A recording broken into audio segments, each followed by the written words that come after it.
Hello, Natalie. I'm sitting in the spare bedroom of our house in which you will be sleeping in just a few short weeks because you're going to be backpacking Europe, and I'm super excited for you. Yay! But I also have a little bit of advice that I want to give you. And because my videos are way too long anyway, and the fact that you're leaving in less than a week, I better get to it right away. Also, I'm going to apologize in advance for this video being really weird and disjointed. I've been up to my eyeballs in Victorian and modernist literature, and it's hard to shake it off. First things first, Natalie, before you even leave the United States, do yourself a favor and opt for extra leg room on the plane. Natalie, you're flying into London, which means you've probably already spent at least $1,000 round trip to get there. And it may seem like it's not important to have that much extra leg room, but at the end of the day, it really is. You're gonna be on that flight for about 7 hours. I mean, seriously, just look at this. Lex and I had miles of legroom when we were coming over this way. And what's an extra 70 bucks for comfort if you're already spending at least $1,000? The second thing that's really important is packing. Natalie, you're gonna want to pack really light. Those 2 bags you see behind me there are all I took with me when I came here, and we were moving here. The thing is, you're gonna be using a lot of public transportation. You don't want to be lugging around a lot of luggage when you're getting on and off of trains and getting everybody's way. It's a hassle. And you don't want to be that stupid American on the subway that has too much crap and everybody hates. But Natalie, even though packing light is essential, there are a few things that you want to make sure you bring with you. The first thing, and this is kind of important, medicine. Plan to get sick at least once. You're gonna be in a new environment with a lot of weird germs that you've never been exposed to before. A lot of the pipes are really old here, so the water might have stuff that you're not exactly used to. I mean, probably not. It's not like you're going to a malaria-ridden place or anything like that, but it's better safe than sorry. And the reason you want to bring medicine is because if you do get sick, medicine over here is really expensive. So pack your favorite cold and flu medicine. Ibuprofen would be good, or Tylenol if you use that stuff. I mean, who needs their liver, right? Side note, I have to run an errand, so you're coming with me. Speaking of packing, another thing that you definitely don't want to bring with you, any sort of large electronic appliances. Talking hair dryers, curling irons, you know, whatever else that you might use. Because even if you get a power converter, the power over here is so much more that it tends to blow those things out anyway. I'm not just telling you this because you're a girl, Natalie. I use a hairdryer almost every single day. Which is why it looks so stupid. Another thing you're going to want to do before you even leave, Natalie, is to set up a power of attorney. Now, this might not really apply to you because you're not going to be gone for a super long time, but just in case something happens at home while you're away, it's a really good idea to have somebody on hand that can take care of it for you. Like, say, I don't know, Verizon's an asshole and you have to cancel your account. Ask me how I know. Also, make sure you bring a nice camera. I mean, iPhones are great and all. The camera works well enough for me to, like, do this. But at the end of the day, you're going to want something much better because you really want to make the most out of the memories that you're making here. Speaking of technological crap, you're going to want to make sure that you download some music, because guess what? Pandora doesn't work over here. It has to do with whether or not certain companies have the rights to certain things in certain nations. It's weird. Anyway, the point is, download something called Deezer or get Spotify, which both work really well, but the problem is you'll have to be on Wi-Fi for that sort of stuff to work. To be honest, the internet here isn't the greatest, and I'm in the UK. So yeah, take some time before you even leave to download some music for the long train rides when you're not going to have music and stuff like that. Another thing that doesn't work over here, traditional debit/credit cards. They don't do the swipey thing. In the US, we're just starting to get to the point where we're using the chip, you know? That's pretty much compulsory over here. That's just how everybody does it. And you can get by without the little chip in the debit card, but that means you're going to have to use cash all the time, and who wants to be walking around with that much cash? Also, for your phone, make sure you get a pay-as-you-go SIM. You can get one when you get over here, but they do sell some in the United States that should work when you get over here. I mean, again, you can and should download certain apps that'll help you make calls, like WhatsApp or Skype, although I highly recommend WhatsApp. You'll again run into the problem that you have to be on Wi-Fi for those things to work. And plus, it'll just be better to have access to a phone, so when you get to a new city, you can actually just call up your hotel or your hostel. Also, speaking of hostels and all that good stuff, do yourself a favor. Use Airbnb. It's an absolute lifesaver. It's kind of like couch surfing, but less rapey. You get to stay in a real house with real people. They'll give you breakfast, as the name bed and breakfast implies, and you get a little bit of privacy. And I mean,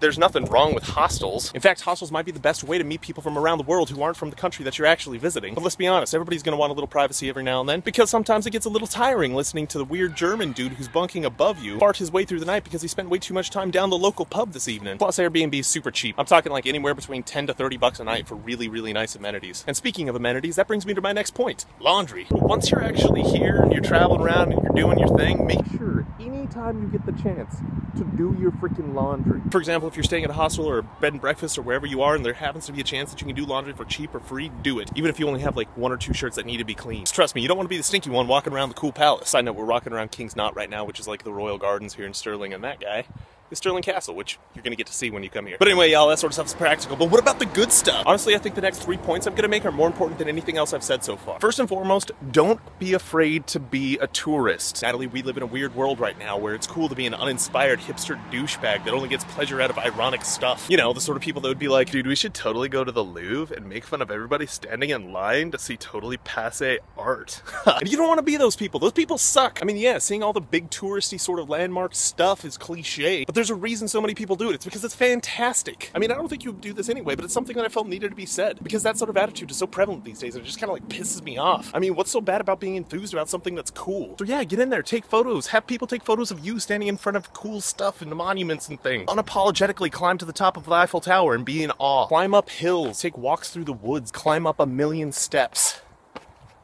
to go see cool things. I mean, you don't want to be that person that gets home and is like, no, I missed out on seeing that because I was too busy being cool in a club somewhere. However, there are some things that the hipster douchebags do get right, which brings me on to my next point. Don't just be a tourist. I mean, think about it. If somebody went to Albuquerque and all they saw was Old Town and downtown, do you think that they'd have any idea what's actually happening within our city itself? Absolutely not. So do yourself a favor. Go get lost. It's the best way to meet any sort of locals. For example, when I went to Florence, I literally flipped a coin to tell me which streets I should go down. That led me to this awesome tiny little local pub. Like when you opened the door to the coat room, the floor was just dirt. And as soon as I walked inside the actual pub, everybody stopped and stared at me. And they were like, Americano? And I was like, see. And then they proceeded to buy me bottle after bottle of wine and complain to me about George W. Bush because this was back in 2004. And I was all for that. I mean, that was a cool experience. I got to find out what life was really like in that city. Also, when I told you to get lost, I probably should have mentioned this. I am a 6'5" male, so I didn't have to worry about as much stuff as you might. That having been said, still go out there and adventure. Put yourself out there. Just be careful if the dude with one tooth who says his favorite hobby is taxidermy wants to take you back to his house to show you his collection. Other than that, go nuts. Side note, I just climbed to the top of the hill where Stirling Castle sits, and we're standing right next to the Holy Rood Church, hence all the church bells. And while the church is cool and all that sort of stuff, this is definitely my favorite part. Supposedly people have been buried here since the 1200s at some point.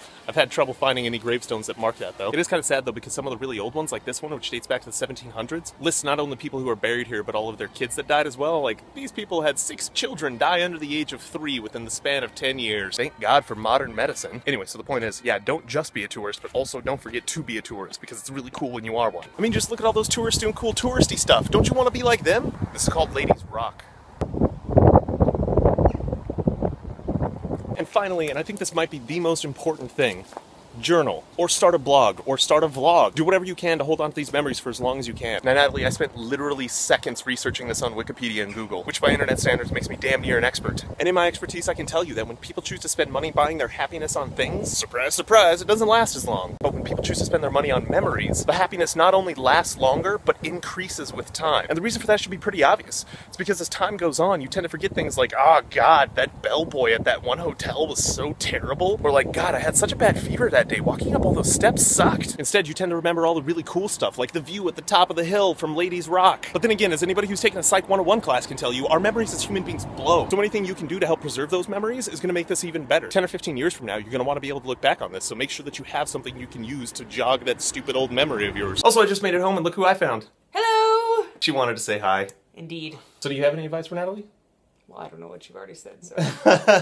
I guess my last little bit of advice for you will be to just have fun. Agreed. That's the best piece of advice. I mean, seriously, this is going to be an amazing experience, and you got to live it up while you can. And speaking of fun, I'm going to go do not that, because right now it's midterms, and I have to read all or most of these books. Look at them all! And I got to write like 30 pages worth of an essay, and it's just like, I can't. So anyway, yeah, I should probably get to that. But anyway, I can't wait to see you, Natalie! Yay! Me neither! It's going to be very, very soon, and you're going to have an absolute blast. And I hope that you like some of the things that I had to say today, but don't think that you have to subscribe to my way of doing things or share my beliefs. But you should subscribe to my YouTube channel and share this video by clicking the share button. It's right under there. Just do it. Do it. To all of your friends and family. I need the support. And it's all up to you to do it. So please, now, thank you. Because seriously, I want to have everybody watch it, and you should just give this to all of your friends and do your thing. It's going to be great. Just do it. Please, please. I think begging might work. And lastly, thanks for walking to the top of the hill with me, Natalie. I love you. Have fun, and I'll talk to you soon. Why the fuck isn't it recording right now?